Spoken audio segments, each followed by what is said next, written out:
Rome's glory shone for 1,000 years. But nothing lasts forever. In the 3rd century AD, civil war engulfed the empire. Chaos and corruption undermined it from within. And from every direction, its enemies gathered for the kill. Panic spread as terrified Romans sensed the apocalypse at hand.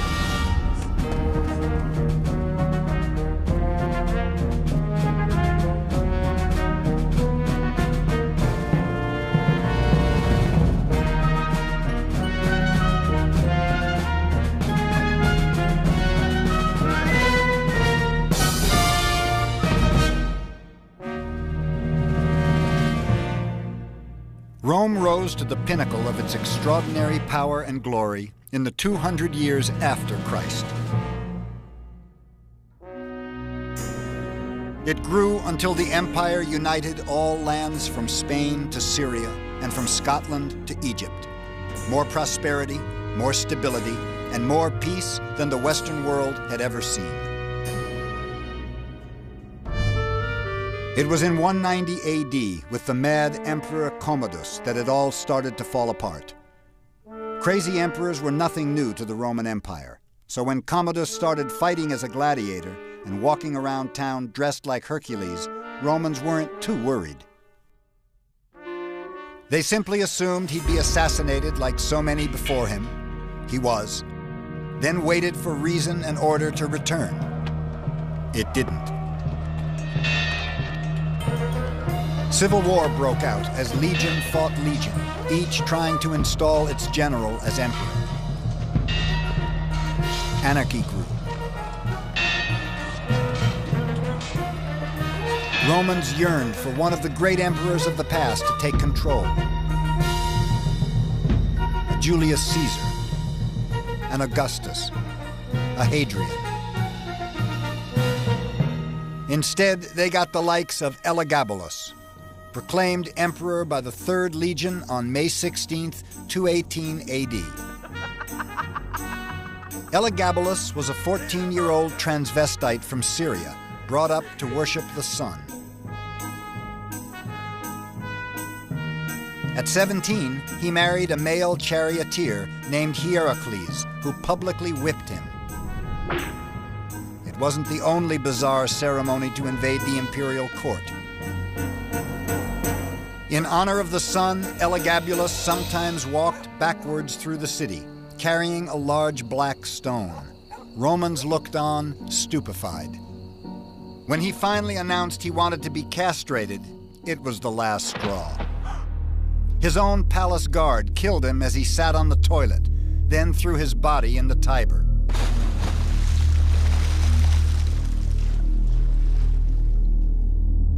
Romans wondered how their great empire could have fallen to such a shameful state of affairs.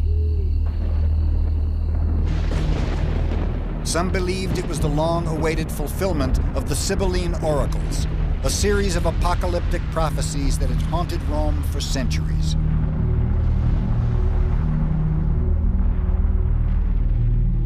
And on thee one day shall come, O haughty Rome, a deserved blow from heaven.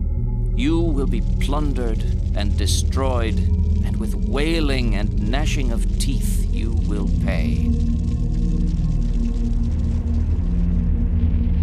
And you, daughters of Rome, clothed in gold and luxury, drunk with the attention of your wooers, you shall be made a slave and a whore because men forgot the good and gave themselves to greed and unrighteous living.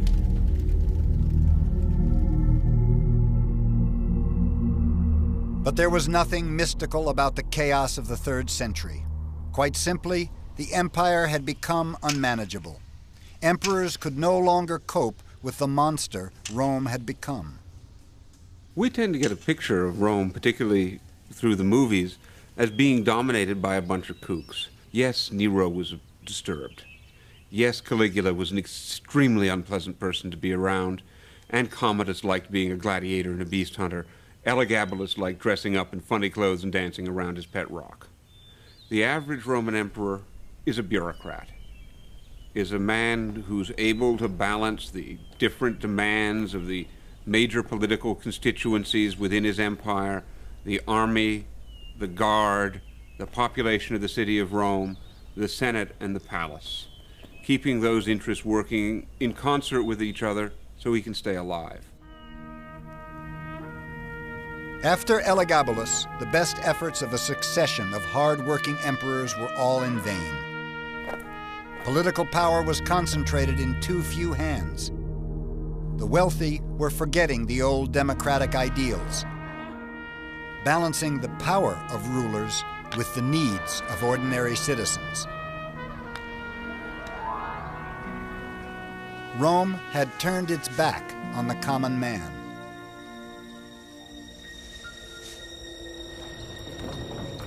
The ancestors of Roman peasants like Gaius led humble but dignified lives as small farmers.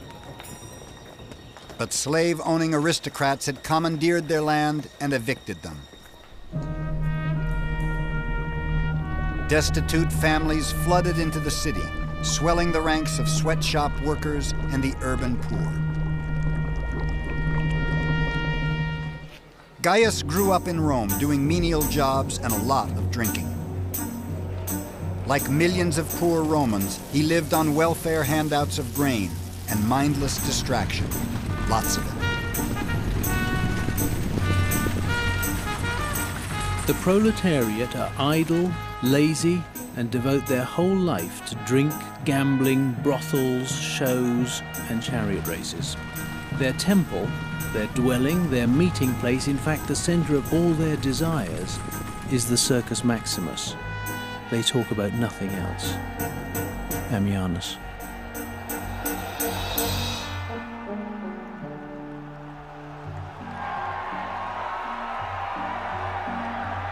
By the 3rd century AD, the number of days devoted to games had risen from a handful to a staggering 170 each year. People became obsessed by these games, by watching races, by watching gladiatorial events, by watching whatever it is that was put on for their amusement. I think that often people say that that's what's happening to the modern world. We're more interested in sport, more interested in watching games than we are in working. But I think it puts it in some perspective if you understand how far the Romans went. And we've got a long, long way to go. Being a couch potato now is a lot different than being a Colosseum potato 2,000 years ago. Intent on distracting themselves, most Romans didn't notice the social fabric of their empire shredding all around them. Rome's sense of community had disappeared. The elite were increasingly isolated from the poor. They are greedy. Their language is foul and senseless. The manners of the poor have decayed completely. They're quarrelsome and make disgusting noises by snorting loudly through their noses. Ammianus. Upper-class Romans could ill afford their disdain. Gaius would die in squalor and oblivion. But his children and grandchildren would never forget how Rome had shut them out. Educated Romans were turning their backs on everything to do with old Rome, not just the poor. The East, ancient, mysterious, and exotic, seemed much more enticing. Wealthy Romans headed off to see the sights of Egypt. The world's first tourist boom had begun. Bored local officials were forced to cater to Roman aristocrats on senatorial junkets. Lucius Memmius, a Roman senator in a position of considerable importance and honor, is sailing up the Nile from Alexandria to see the sights. Receive him in grand style and see to it that at the usual points, lodgings are prepared and landing facilities completed. Also, provide furniture for the lodgings, the special food for the feeding of the crocodiles, whatever is needed for the labyrinth, offerings, sacrifices, all the usual things. In general, do everything possible to please him. Romans marveled at the wonders of Egypt, and like tourists in centuries to come, scratched graffiti to record their visits. I, Palladius of Hermopolis, a judge, saw and was absolutely amazed. I, Colonel Januarius, was here with my daughter, and we marveled at this place.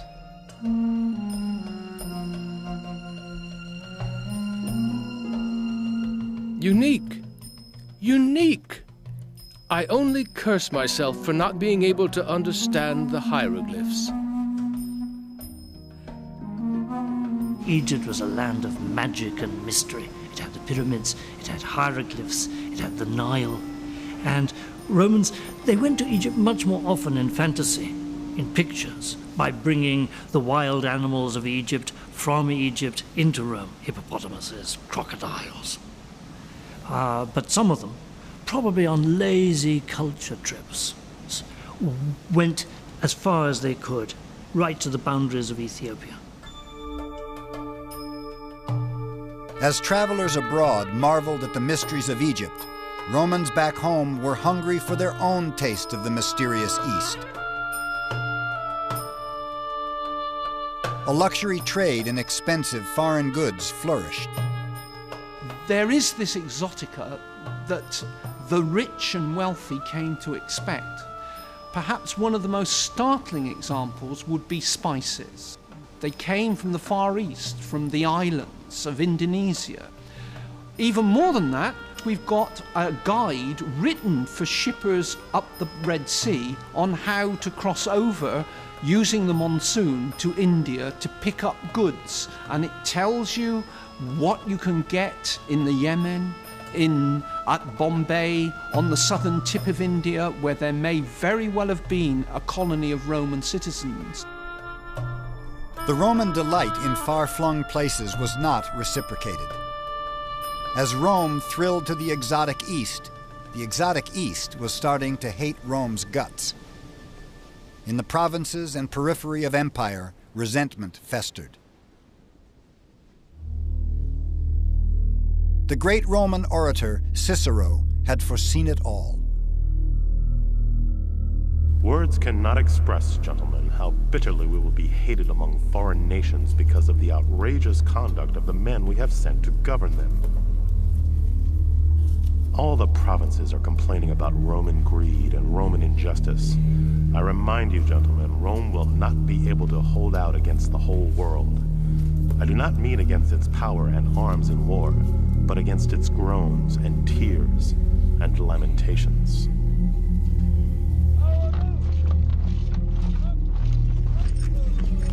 From the beginning, Rome had built its empire by conquest and force of arms. In the early days of empire, there had been real benefits to being defeated by Rome. Citizenship, civil rights, trade, and prosperity. But by the 3rd century AD, those benefits were evaporating. Citizenship was giving way to slavery. Peace and prosperity replaced by shameless exploitation. And for all the wealth that Rome took from Asia, 3 times as much shall Asia take from Rome, visiting upon her accursed arrogance. And for every slave in a Roman house, I swear, 20 Romans will one day be sold into the most wretched slavery.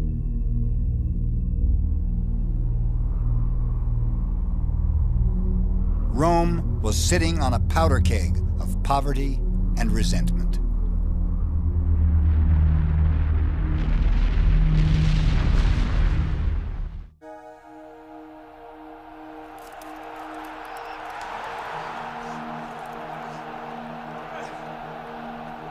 In April 248 AD, the Emperor Philip staged the Millennium Games.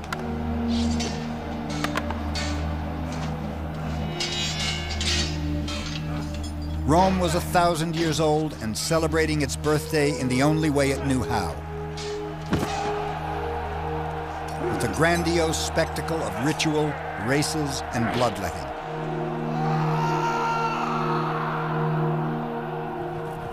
As Romans celebrated, barbarian armies hammered the empire's frontiers. Rebellions were breaking out in the provinces.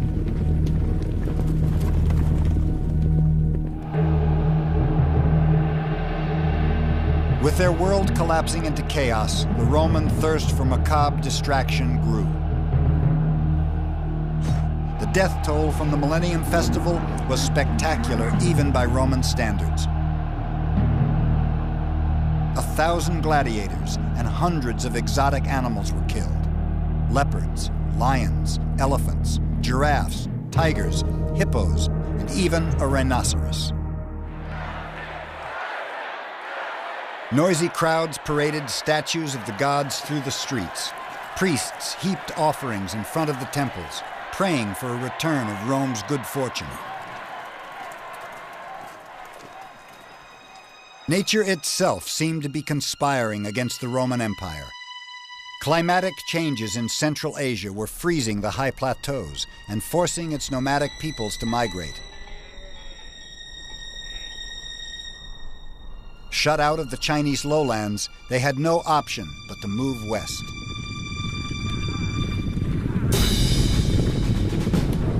As they headed for Europe, they pushed all the tribes in their path further west as well. In the 3rd century, wave after wave of uprooted peoples were pushed up against Rome's northeastern frontier. Goths, Slavs, Vandals, and more.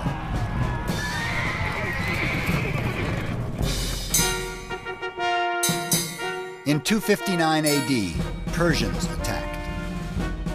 Rallying to the empire's defense, the Emperor Valerian marched his legions hundreds of miles to confront them. Weakened by illness and exhaustion, they were massacred and the emperor captured. Eager to humiliate the emperor to the maximum, the Persian king used Valerian as a stepping stool to mount his horse. When Valerian died in captivity, the Persians skinned him and hung his hide in a temple for all to see. Rome's humiliation was complete.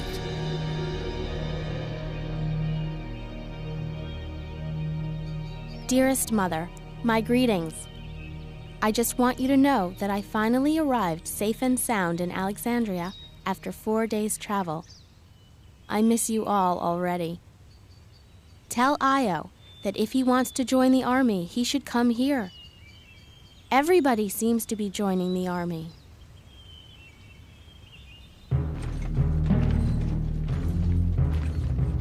As Isis wrote to her mother from Egypt, the disaster of Valerian's defeat had sparked panic throughout the empire. There was a furious recruitment drive. By the year 300, there were almost 500,000 Roman soldiers, and the legions were still growing. The only way to maintain this gigantic military machine was taxation. Taxes rose and inflation spiraled. Roman currency, the denarius, was progressively devalued. Once again, ordinary Romans bore the brunt. The ordinary person in the late Roman Empire could expect to be taxed more efficiently, more harshly, more often, and more consistently than ever before. Likewise, people realized that in order to safeguard themselves, their families, their livelihoods, that they should join the state. So there's an enormous competition to join the army and join the bureaucracy, all of which confer substantial taxation privileges and immunities. Taxation would be less brutal if the burden were shared equally by all. It is not. Tributes due from the rich are extorted from the poor, and the weaker bear the burden of the stronger. Ordinary people are being crushed by the weight of taxes. What more can I say? The situation is shameful and disastrous. Salve. Beset by enemies without and turmoil within, the empire tried desperately to tighten its grip. Along with the army, the whole apparatus of imperial power began to swell. Bureaucracies multiplied. The people who oversaw the postal system, the speculatores, had become the world's first full-fledged intelligence operation. Spies were everywhere, reporting any signs of rebellion in the provinces. Emperors were obsessed with maintaining control. Rome was moving slowly but surely towards the totalitarian regimes that would preside over its final collapse. In 285 AD, realizing the empire was becoming bloated and top-heavy, the Emperor Diocletian embarked on reforms to streamline it. He split the imperial bureaucracies into two linked empires, 2 emperors and 2 armies. He froze prices, putting the brakes on runaway inflation, and banned a subversive cult called Christianity. In the short term, Diocletian's reforms were astonishingly successful. Romans breathed a sigh of relief as peace and order once again reigned in the empire. Certain the Roman world was back on track, Diocletian did something no Roman emperor had ever done. He retired and lived quietly to be an old man. But the peace didn't last long. By the 4th century, no amount of bureaucratic restructuring could cope with the class conflicts and the political infighting tearing the empire apart. If Rome was to survive, it needed more than a sane administrator like Diocletian. It needed a ferocious and all-powerful ruler. It was about to get one.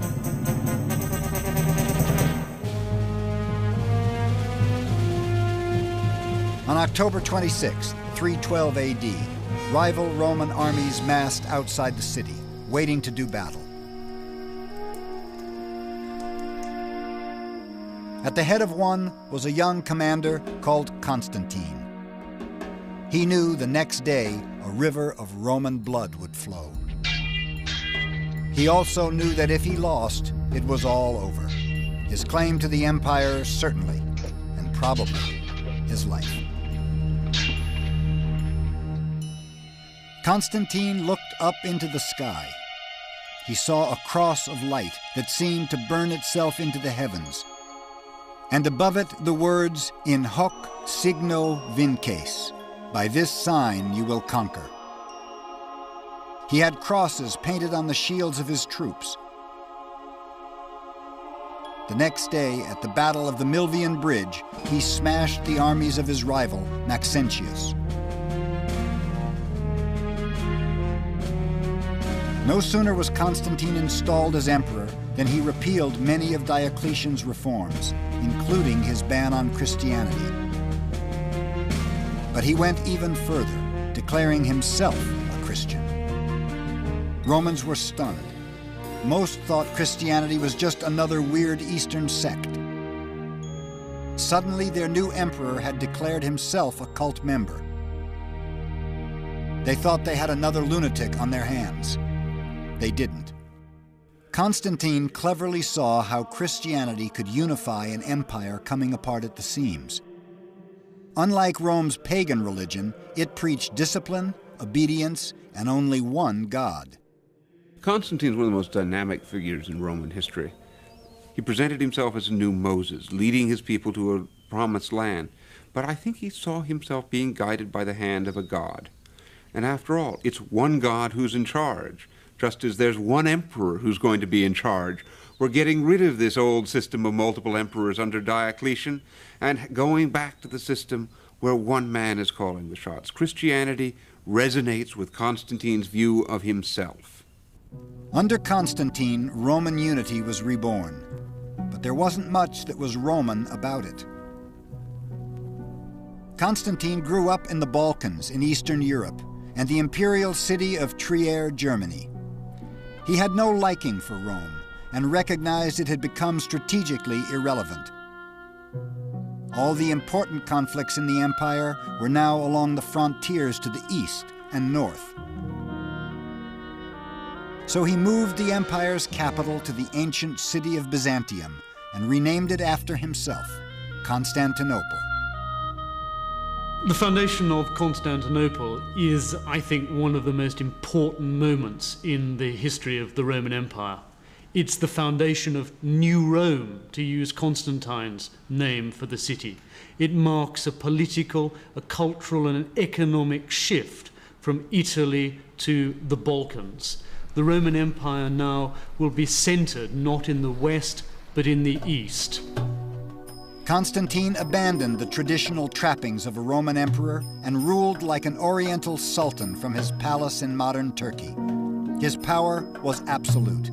His piety, and some say his vanity, knew no bounds. Pagans were a little more doubtful about Constantine's piety. One pagan story said that Constantine converted to Christianity because, having murdered his son and had his wife suffocated in a hot steam bath, he was desperately in search of a religion that would give him forgiveness. And Christianity was the only religion that would do that, Constantine having been flatly refused forgiveness by a number of pagan priests. Before he died, he had 13 coffins placed in his sepulchre. 12 for the 12 apostles, 1 for himself. As if Constantine was the 13th apostle of Christ, the one who finally brought his kingdom to earth. It may have seemed like God's kingdom was coming to earth, but not for long. Christianity's growth from a small, persecuted sect to the dominant religion of empire was a violent and bloody one. Even before Constantine died, fine points of Christian doctrine about the Holy Trinity were generating furious debate, and before long, bloodshed. In 366, a conference of bishops left 137 corpses on the floor of a Roman basilica.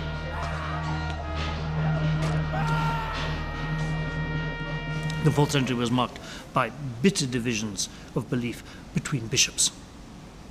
And they fought with every weapon they could. They used state forces to expel some people from the church. What's remarkable about Christianity is the degree to which Christian leaders thought that their religion could encompass only a single orthodoxy. The very persons who ought to display brotherly love are violently estranged from one another.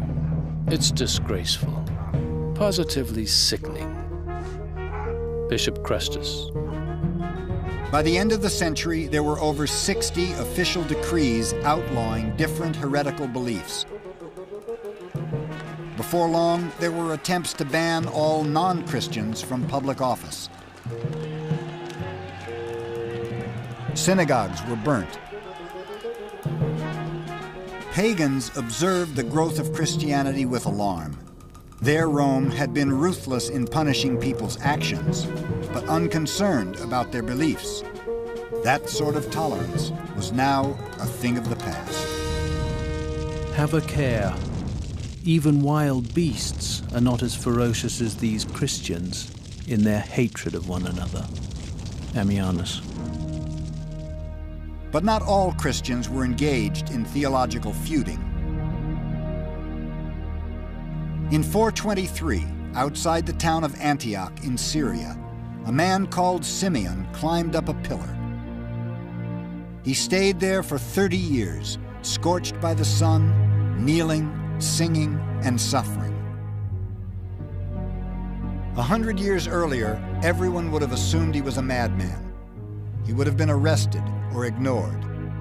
Not now. In this new Christian Rome, suffering was the mark of holiness. Educated Romans gave up comfortable lives to go and live in the desert. In 375, St. Jerome was one of many who chose to renounce everything retire to the Holy Land, and mortify the flesh. Tears and groans were every day my portion. Whenever I felt sleep overcoming me, I bruised my restless bones against the bare earth. My only companions were scorpions and beasts. My face was pale with fasting. But though my limbs were cold as ice, my mind was burning with desire, and the fires of lust kept bubbling up before me, even when my flesh was as good as dead. Jerome. Romans had always reveled in grandiose displays of wealth and power. They had inherited from the Greeks and Etruscans a love of the human body and its appetites. In Rome, before Constantine, if you had it, you flaunted it. To the pagans who refused to convert, Christian self-denial was bizarre and puzzling. The ones who call themselves monks live in unspeakably dreary places and shun the light. Why would a man choose to live in misery in order to escape from it? They seem to be afraid of everything, particularly what is good and pleasurable. The reasoning behind all this seems completely insane, and I find it utterly incomprehensible. Rutilius. Despite the rigors of Christianity, as the 4th century progressed, Romans flocked to it. Women, long oppressed by patriarchal Rome, found respect and recognition. To everybody, men and women, rich and poor, Roman and non-Roman, Christianity offered a refuge from the chronic uncertainties of the era. There's no doubt in my mind that Christianity saved the Roman Empire. At the end of the 3rd century, it gave it a new focus for unity, both religiously and ideologically. But Christianity is the glue that sticks the various parts of the Roman Empire together in the centuries after Constantine. Christianity could hold the empire together for a while, but not forever.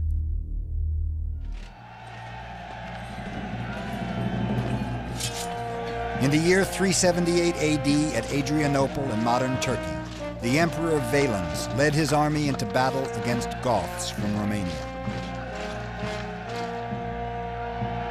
It was time to teach the barbarians a lesson and make them submit to the might of Rome. Like Valerian before him, Valens marched into disaster. His legions were surrounded.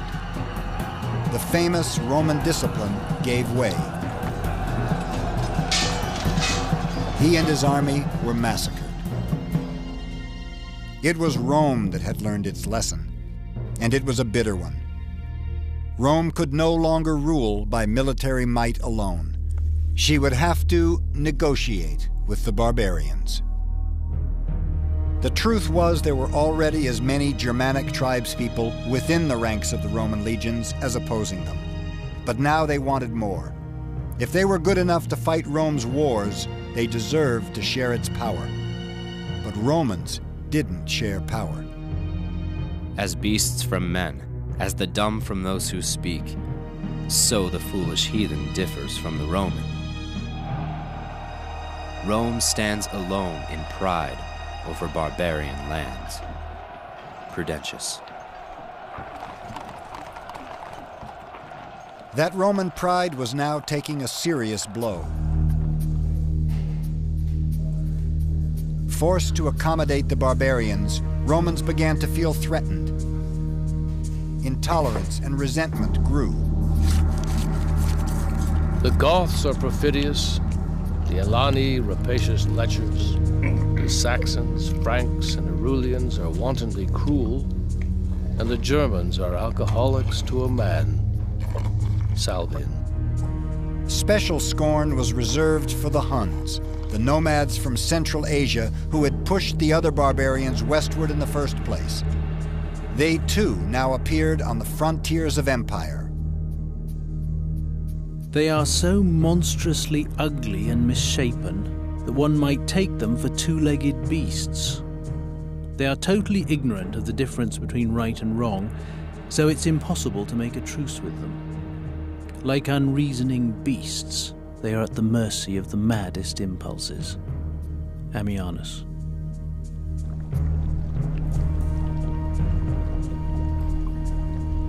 These attitudes didn't bode well for the future of interracial harmony in the empire. For centuries, barbarians had been humiliated and enslaved. They were tired of it. When Alaric, leader of the Goths, settled his people inside the northern frontier, he wanted a dignified coexistence with Rome. Alaric spoke Latin fluently, was well-read, and not about to be dismissed by pompous Romans. We tend to think of the barbarians as a collection of Conan the Barbarian and his buddies coming across the frontier waving their double-handed axes. This is quite far from the truth. By the time that the barbarians come across the frontiers, they're beginning to be Romanized. Alaric, who sacked Rome in 410, did so because he was turned down for a job as a Roman general. What these people wanted first and foremost was a place within the empire for themselves, and when they didn't get it, they turned on the government of the emperors. But Rome had still not learned its lesson. Instead of building diplomatic relations with the Goths, local governors systematically insulted, starved, and overtaxed them. Alaric sent letters of protest to the emperor. They were ignored. When Alaric and his people finally descended on Rome in 410 AD, it was not to rape and pillage, but to drive home his people's protests and demand the decent treatment they'd been promised. To his surprise, as his armies swept through the heart of the empire, there was hardly a Roman soldier in sight. The truth was, many Romans were no longer prepared to fight the barbarians. Some even welcomed them. I tell you that the poor have been so robbed and downtrodden that many of them seek refuge with the enemy. They seek among the barbarians a Roman mercy because they cannot endure the barbarous mercilessness they find among the Romans. Salvian. And so in the year 410, for the first time in almost 1,000 years, Romans awoke to find an enemy army camped just outside the city. They couldn't believe it. Alaric's demands were reasonable. All he wanted for his people was part of the Danube River Valley in what is now Austria. Rome refused.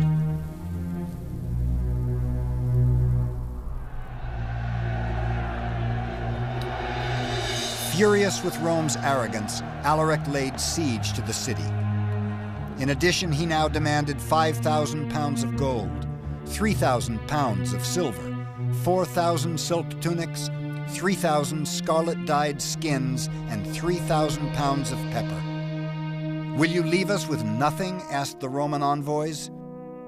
Alaric replied, "If you give us what we want, you can keep your lives." Rome held back, procrastinated, and in the end, Alaric lost patience.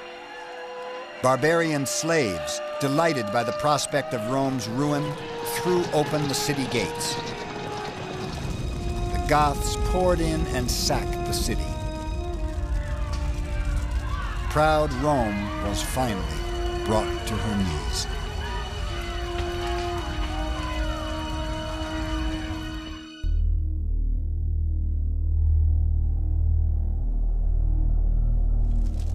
It's inconceivable. Rome fallen? The city which subjugated the whole world, conquered? I am speechless with despair. What will have happened to our friends? I fear the whole world is faced with annihilation. Jerome.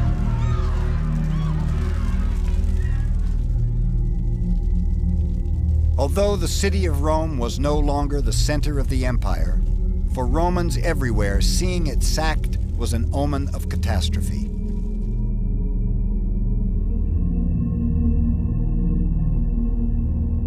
Diseases are spreading. Time surely is nearing its end. I foresee the massacre of all humanity. This surely is the twilight of the world. Ambrose.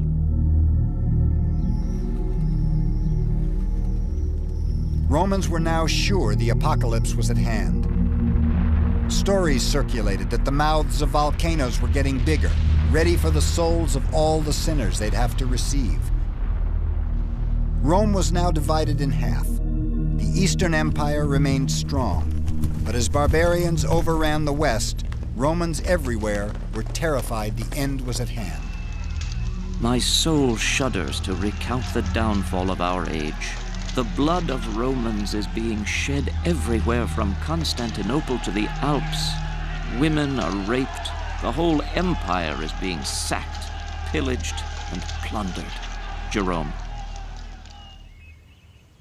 But apocalyptic visions turned out to be untrue. Not only did the world not end, the barbarians didn't do much raping and plundering either. Goths, Visigoths, Vandals, and other German tribes streamed out of Central Europe and spread themselves throughout the Western Mediterranean. To everybody's surprise, they tried to live peacefully alongside the Romans. Paulinus was a wealthy Roman nobleman with huge estates near Bordeaux in modern France. When news arrived that an army of Goths was heading for his lands, he feared the worst and fled in terror for his life.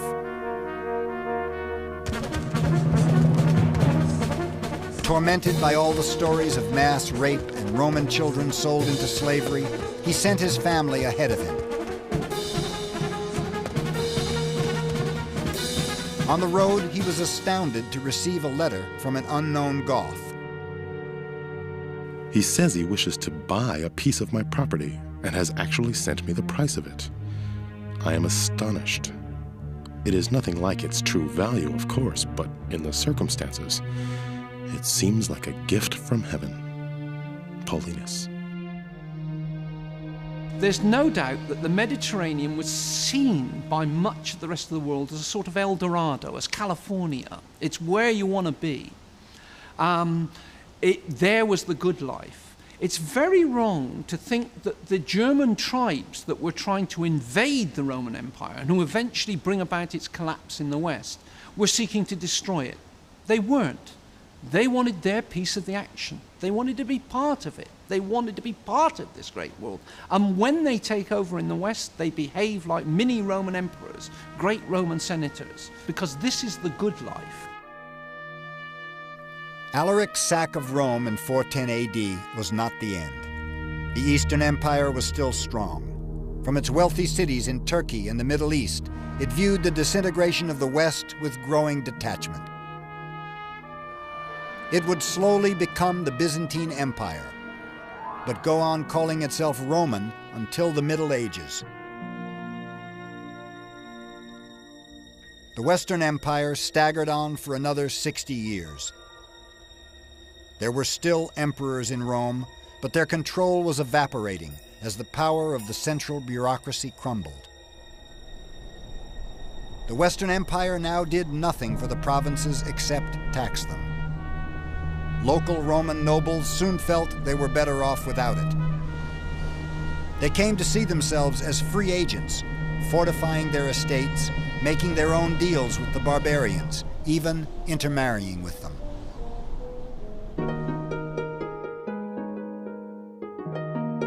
This was the birth of medieval Europe, an anarchic world where local barons owed allegiance to few and built their own fiefdoms.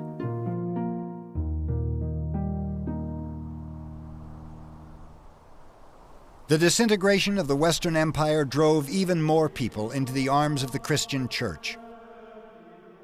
With this world collapsing all around them, they sought refuge in the next. Paulinus was one of them. After the Goths took over his estates, Paulinus threw away what little he'd rescued. He wandered on foot through Spain and finally found his way to the south of Italy, where he ended his days as the abbot of a small monastery. His poverty came to feel like a blessing. I visit cities infrequently these days and have grown to love the intimate remoteness of the silent countryside. Solitude is conducive to the spiritual life. I feel that I am fashioning and strengthening Christ within me every day. I strive for the kingdom of God, as once I strove for position. I attend to heavenly goods as carefully as I once attended to earthly ones. Paulinus.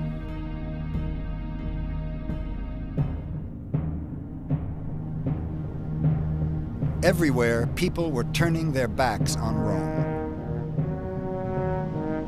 In 476, a Gothic commander quietly told the last Roman emperor of the West he was out of a job. The emperor withdrew to his villa by the sea. Nobody cared or even noticed. By a strange twist of fate, the emperor's name was Romulus. Over 1,000 years had passed since the first Romulus, that legendary wild man reared by a she-wolf, killed his brother and founded Rome on the banks of the Tiber.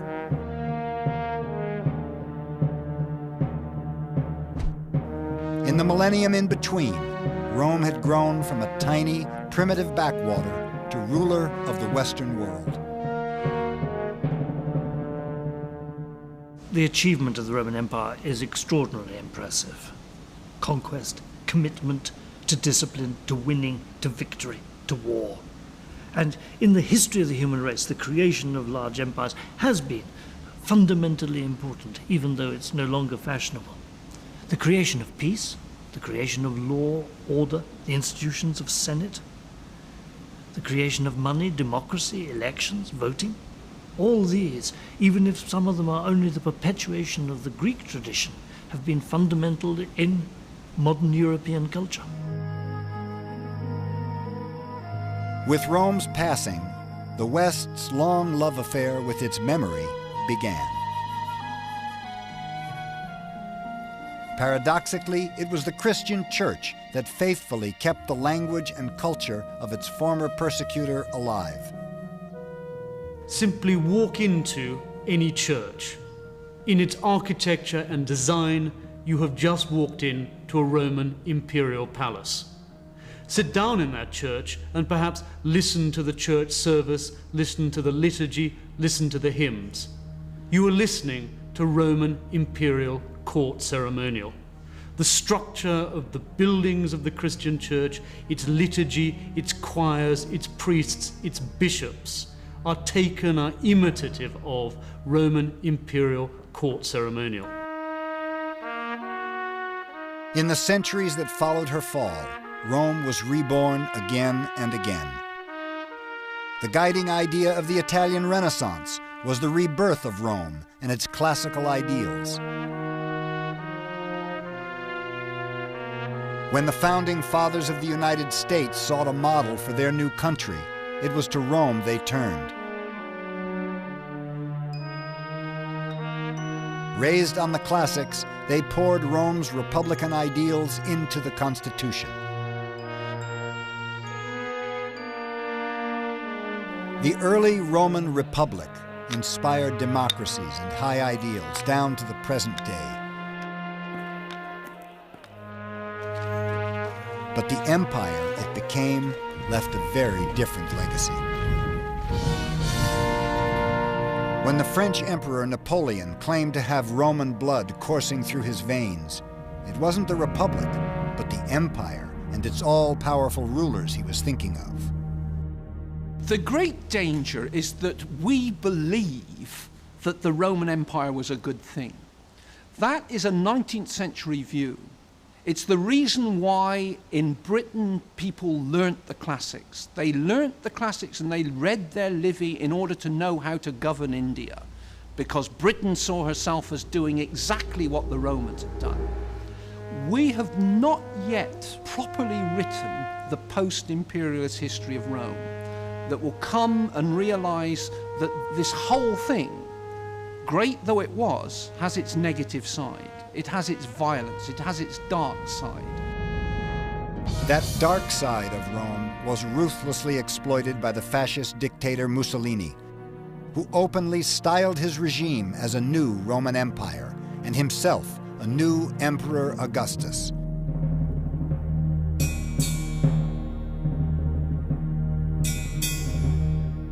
For both good and bad, the whole Western world has grown up in Rome's towering shadow. Nurtured on its stories, imitating its heroes, always trying to learn the lessons of its republic, its empire, and its fall. Rome, ruthless in its lust for power, insatiable in its ambition, revolutionary in its political ideals.